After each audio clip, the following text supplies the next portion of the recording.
Merci, Monsieur le Président. Madame, je souhaite vous remercier vraiment pour la présentation que vous êtes venue faire devant nous. Nous qui sommes des oreilles attentives, c'est vrai, à tout le domaine agricole, mais aussi au domaine que vous allez devoir affronter avec la mission que vous allez vous donner prochainement.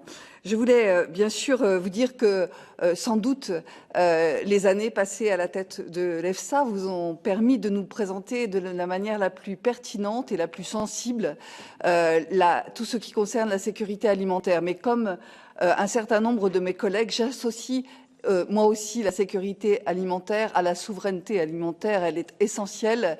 Et je crois qu'à la tête de la FAO, vous aurez sans doute à répondre à cette question de manière urgente.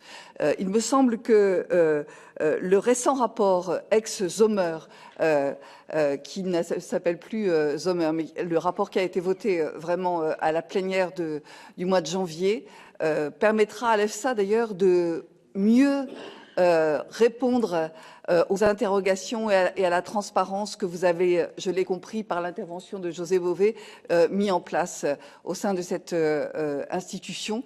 Et c'est très important, c'est vrai, pour toute notre sécurité alimentaire. Alors vous avez évoqué beaucoup de choses qui, bien sûr, nous touchent énormément, les jeunes, l'investissement aussi au niveau agricole et la manière dont l'innovation et la recherche doivent être accompagnées. Vous savez que le Parlement européen réservera dans son budget du programme de l'innovation et de la recherche Horizon Europe une enveloppe qui sera consacrée aux pratiques agricoles et je pense que c'est extrêmement nécessaire que l'Union européenne accompagne aussi dans les pays en développement cette demande essentielle de nouvelles pratiques agricoles pour accompagner le changement climatique. Vous avez aussi parlé de la ruralité, et c'est très important, et moi j'y suis extrêmement attachée, une ruralité qui accompagne et qui est dynamique et qui accompagne aussi les pratiques agricoles. Mais vous n'avez pas évoqué les femmes, et pourtant vous relevez le défi de devenir sans doute, et je le souhaite, la prochaine directrice générale de la FAO.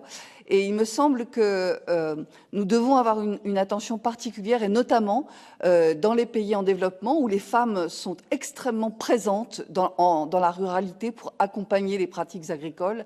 Et ma question est simple, voilà. Qu'en est-il de votre projet pour accompagner aussi les femmes dans le secteur agricole, dans l'Union européenne, mais aussi dans les pays en développement ?